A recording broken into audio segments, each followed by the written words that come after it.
मांगे से भीख मिलती है, छीनने से इंसाफ मिलता है। किसानों ने इंसाफ छीनने के लिए अपना धरना दिया, तो यहाँ जो समाज ड्राइवरी लाइन का है वो किसी भी समाज का, उसको भी ये काम करना पड़ेगा। कोई पार्टी उनके लिए बोलने वाली नहीं है, अगर कोई बोलेगी तो वो कांग्रेस बोल रही है। मुसलमान से शुरू कर किसान पर ले आए और किसान से शुरू कर ड्राइवर पर ले आए और आखिर में ये 5 किलो गेहूं और चावल पर कह देंगे कि बस आपको और कुछ नहीं, यही चाहिए। और मैं तो बड़े अफसोस के साथ कहता हूं कि एक एक कर सबको मारा जा रहा है, मगर कोई बोलने के लिए तैयार नहीं। यूपी जोड़ो यात्रा लगातार जारी है और इस यात्रा के दौरान तमाम इश्यूज पर, मुद्दों पर बात की जा रही है, लोगों से मिला जा रहा है। और इसी बीच कई अहम मुद्दे हैं, जिसमें सबसे ताज़ा मुद्दा जो है वो ट्रक ड्राइवर वाला है। इसको लेकर हड़ताल भी की जा रही है और तमाम जो है ट्रक ड्राइवर हड़ताल पर जाकर ये कह रहे हैं कि किस तरह से उनका गला घोटने का काम किया जा रहा है। निजाकत जी हमारे साथ हैं और ये तमाम सोशल इश्यूज पर बात करते हैं। आइए इनसे बात करते हैं। आप लगातार भारत जोड़ो यात्रा में चल रहे हैं, कितने लोगों से आप मिले या कैसा माहौल है? जो ट्रक ड्राइवर वाला जो मुद्दा है उसको किस तरह से आप देखते हैं? देखिए, ये भारत जोड़ो यात्रा नहीं, ये यूपी जोड़ो यात्रा है और इस यात्रा से एक नया संदेश जनता में जा रहा है और जनता जुड़ रही है। दरअसल जो यहाँ तानाशाह सरकार चल रही है उसके सामने बोलने के लिए कोई नहीं था।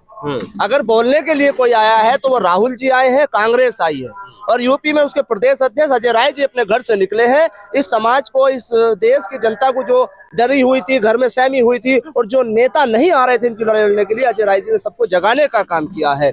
अभी आपने कहा कि ट्रकों का मामला ट्रकों का नहीं है। हमारे इस देश के लोग समझ नहीं पा रहे कि हो क्या रहा है। इस देश के लोग ये समझ रहे हैं कि मेरी दीवार गिर गई, कोई नुकसान नहीं, पड़ोसी का बकरा तो मर गया। ये हाल हमारे समाज के, हमारे देश के लोगों का हो रहा है।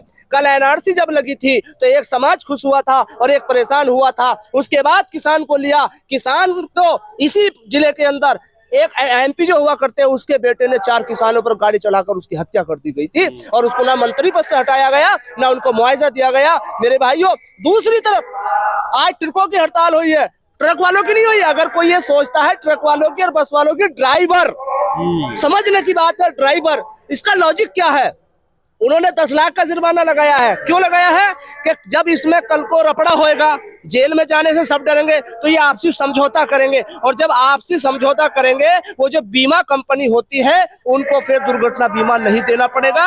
ये सबको बेवकूफ बनाते हुए उन बीमा कंपनियों को फायदा पहुंचाने के लिए ये कानून लाया गया है। चाहे वो स्कूटर चलाने वाला हो, मोटरसाइकिल चलाने वाला हो, बस चलाने वाला हो, 4 व्हीलर चलाने वाला हो, ट्रक चलाने वाला हो, चाहे वो कोई सा भी वाहन चलाने वाला हो, ये सब के लिए लागू होगा, ट्रक वालों के लिए नहीं होने का। मुसलमान से शुरू कर किसान पर ले आए और किसान से शुरू कर ड्राइवर पर ले आए और आखिर में ये 5 किलो गेहूं और चावल पर कह देंगे कि बस आपको और कुछ नहीं, यही चाहिए। और मैं तो बड़े अफसोस के साथ कहता हूं कि एक एक कर सबको मारा जा रहा है, मगर कोई बोलने के लिए तैयार नहीं। आज इस देश की जनता का हाल ये हो गया है जैसे एक मुर्गे वाला मुर्गा काट कर मुर्गा बेचने का काम करता है और उसके पास एक पिंजरा होता है।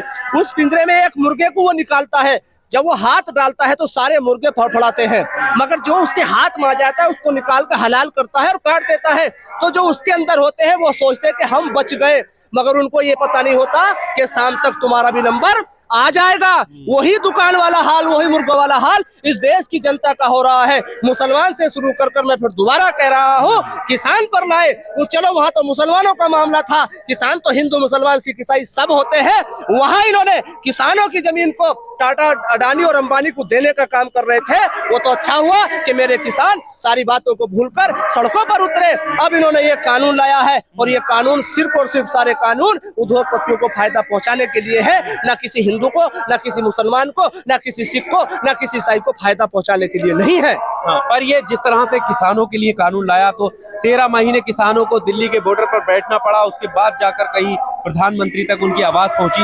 अब क्या लगता है, हालांकि पहला दिन कल था, आज दूसरा दिन है और ड्राइवर जो है वो हड़ताल की तरफ है, तो क्या लगता है कि लड़ाई लंबी है या इस पर लड़ा जाएगा या फिर ठीक है कानून मान लिए जाएंगे? देखिए, कानून तो मानना नहीं चाहिए क्योंकि ये सबके सम्मान का, सबके आने वाले परेशानियों का मामला है। मैं मानता हूं कुछ लोग कहते हैं कि ड्राइवर जानबूझ के एक्सीडेंट करते हैं, मगर मैं ये कहता हूं जो इंसान होता है वो एक कीली को भी नहीं मारता, वो खुद चोट खा लेता है। अगर ये कानून रहा तो इस कानून से बहुत बड़ा नुकसान होएगा और ये हक की आवाज है। मांगे से भीख मिलती है, छीनने से इंसाफ मिलता है।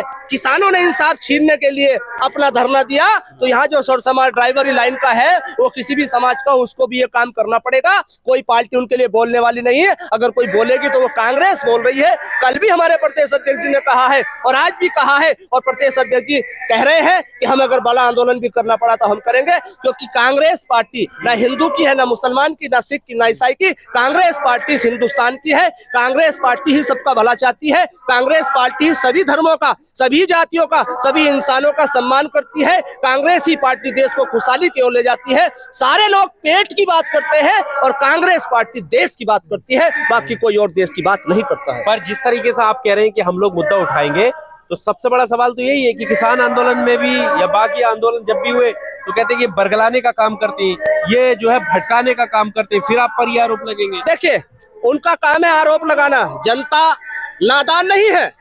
एनआरसी लगाई, मुसलमानों की समझ में आई, गलत है। किसानों का कानून लाया, किसानों की समझ में आया, गलत है। आज ड्राइवरों का कानून लाया, उनकी समझ में आ रहा है, ये गलत है। तो कौन बरकरार रहा है? जहाँ तमाम धरने प्रदर्शन चल रहे हैं, हमारे किसी नेता का बयान आया है? हमारी किसी नेता ने अगुवाई की है? नहीं। जनता बेवकूफ नहीं है। जनता जानती हमारे साथ क्या गलत क्या सही हो रहा है, मगर अभी तक कोई आगे निकल कर नहीं आ रहा था कि जनता किसके पीछे चले। तो वही देश को बचाने वाली पार्टी, वही देश को बढ़ाने वाली पार्टी राहुल गांधी जी ने भारत जोड़ो यात्रा चलाई थी, और अब यहाँ यूपी जोड़ो माननीय प्रदेश अध्यक्ष अजय राय जी चला रहे हैं। तो जनता का विश्वास जगा है, और जनता का नेतृत्व करने के लिए प्रदेश में अजय राय जी और पूरे भारत के अंदर राहुल गांधी जी निकल चुके हैं। 14 जनवरी से मणिपुर से महाराष्ट्र तक यात्रा, न्याय यात्रा निकल रही है। अब लोग अपनी ताकत को पहचानेंगे और नेतृत्व करने के लिए राहुल जी निकल गए हैं। अब कोई बैठने वाला घर नहीं है।